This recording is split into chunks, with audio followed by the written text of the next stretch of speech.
आज हम पढ़ेंगे गॉस थ्योरम का एक application. Electric field due to a charge distributed over a spherical shell. मतलब एक स्फेरिकल सेल है जिसके ऊपर क्यू चार्ज है जो इक्वली डिस्ट्रीब्यूटेड है और इस सेल की जो रेडियस है वो कैपिटल आर है। हमें निकालना है कि इस चार्ज सेल के कारण इलेक्ट्रिक फील्ड कितना होगा। यहां पर हम 3 पॉइंट पर लेंगे। फर्स्ट, जबकि पॉइंट सेल के बाहर हो,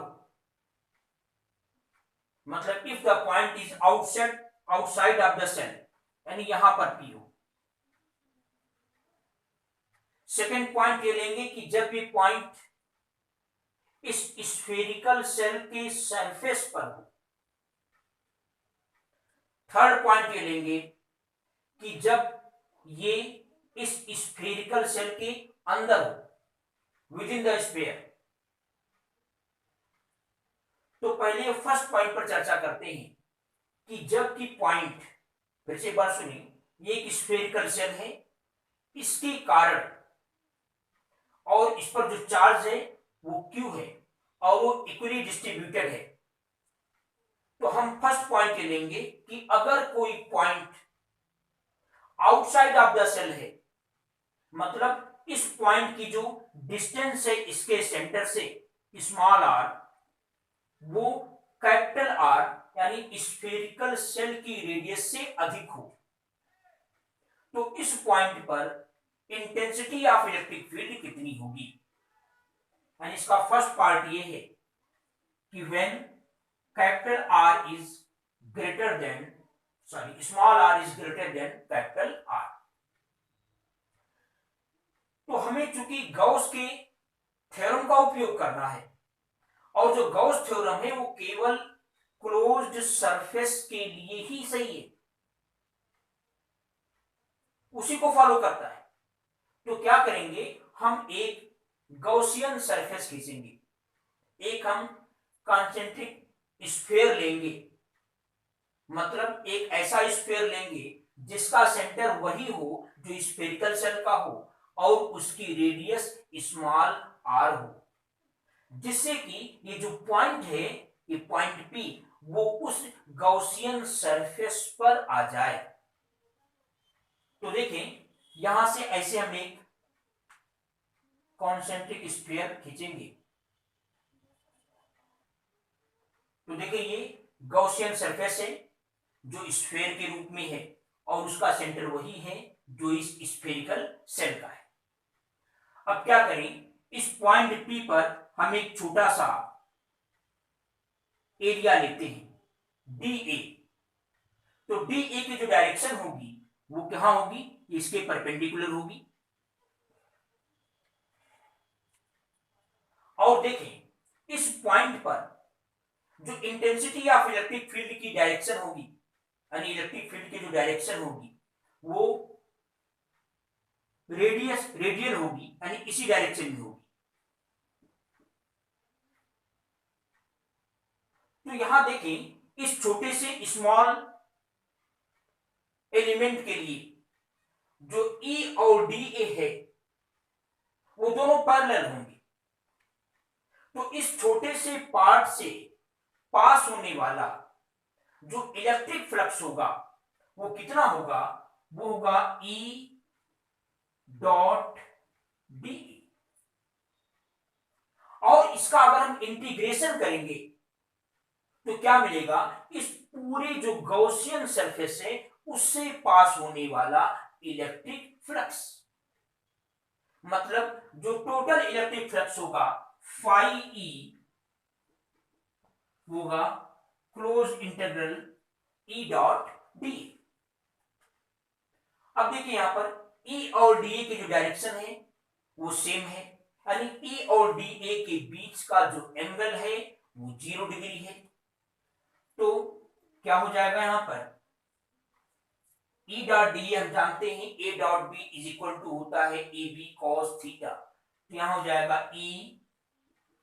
डी ए कॉस 0 डिग्री, और कॉस 0 की वैल्यू कितनी होती है 1 होती है, तो यहां जाएगा ई डी ए। अब देखें ई की जो वैल्यू होगी वो इस पूरे गॉसियन सरफेस पर इक्वल होगा, क्योंकि इस गॉसियन सरफेस पर आप कोई भी पॉइंट लेंगे सारे पॉइंट की जो डिस्टेंस है वो वही आएगी स्मॉल आर की इक्वल, तो इसलिए ई क्या है कांस्टेंट है इस गॉसियन सरफेस के लिए, तो ई को हम क्या कर देंगे बाहर कर देंगे, तो ई बाहर हो जाएगा डी ए। अब देखिए जब डी का हम इंटीग्रेशन करेंगे तो क्या मिलेगा, इस पूरे गॉसियन सरफेस का यानी जो स्फीयर बना हुआ है स्मॉल आर रेडियस का उसका सरफेस एरिया, और सरफेस एरिया का फार्मूला हमें पता है 4 पाई आर स्क्वायर होता है, तो यहां हो जाएगा e into 4 pi R square phi e is equal to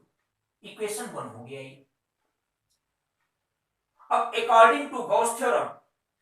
Gauss theorem ये कहता है कि किसी भी क्लोज्ड सरफेस से पास होने वाला जो टोटल फ्लक्स होता है वो इनक्लोज चार्ज का 1/एप्सिलॉन नॉट टाइम्स होता है, तो according to Gauss theorem phi e is equal to कितना आना चाहिए q by epsilon not, q by epsilon not, क्योंकि देखें ये जो गॉसियन सरफेस है इस गॉसियन सरफेस के अंदर ये आपका स्फेरिकल सेल है, और जिस पर हमने माना था कि जो क्यू चार्ज है वो इक्वली डिस्ट्रीब्यूटेड है, इसका मतलब है ये जो गॉसियन सरफेस है इसके अंदर जो टोटल चार्ज है यानी जो इनक्लोज चार्ज है वो कितना होगा क्यू होगा, क्यू बाई एप्सिलॉन नॉट। अब इन दोनों इक्वेशन से आप देखें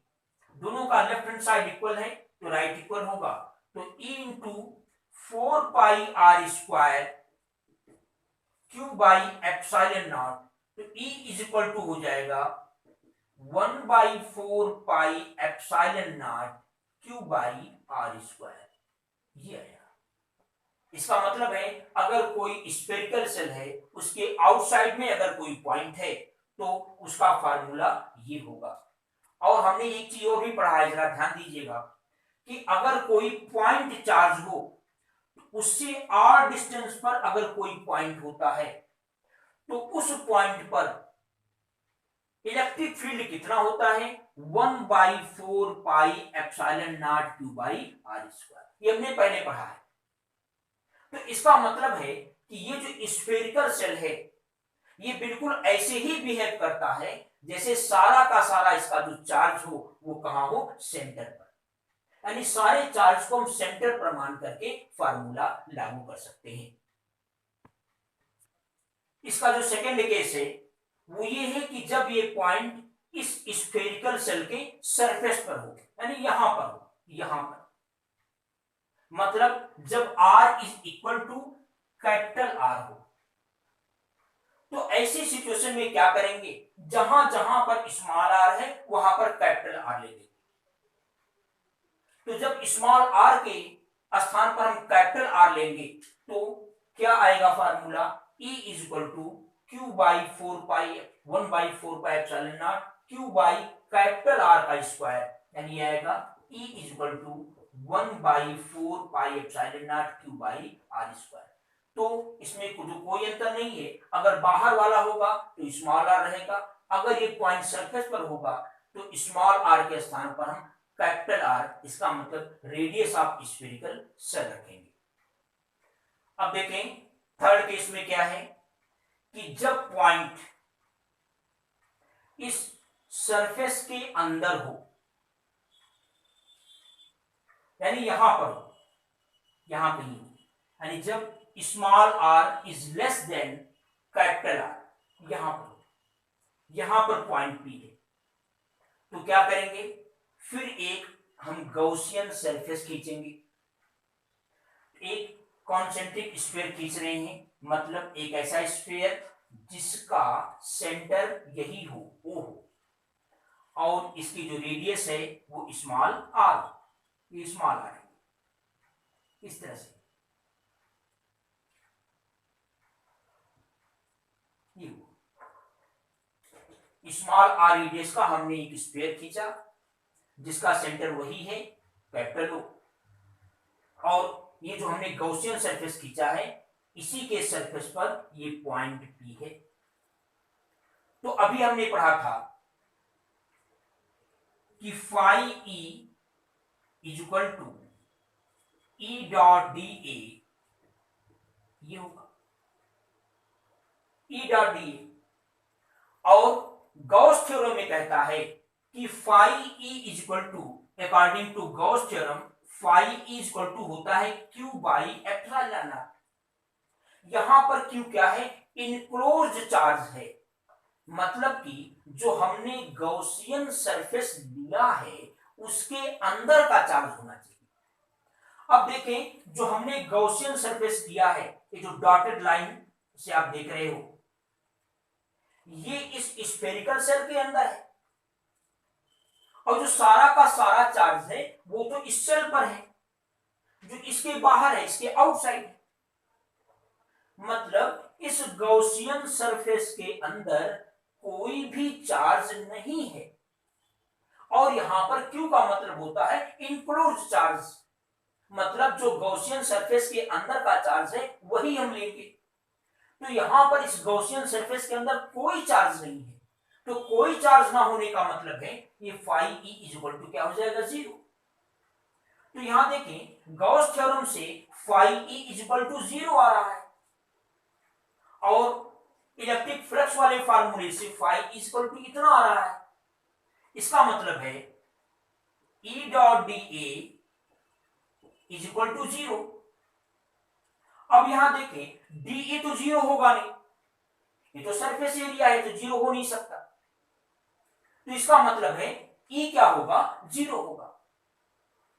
तो यहां से कह सकते हैं क्योंकि e dot d is equal to zero but d is not equal to zero, so e is equal to क्या हो जाएगा, जीरो। मतलब कि जो आपने स्फेरिकल सेल लिया हुआ है, इस स्फेरिकल सेल के अंदर अगर कोई पॉइंट है तो उस पॉइंट पर इंटेंसिटी ऑफ इलेक्ट्रिक फील्ड हमेशा हमेशा शून्य ही होता है। तो ये गॉस थ्योरम का एप्लीकेशन ये समाप्त हुआ। इसके बाद का जो रीडिंग है वो आप नेक्स्ट वीडियो में देखेंगे।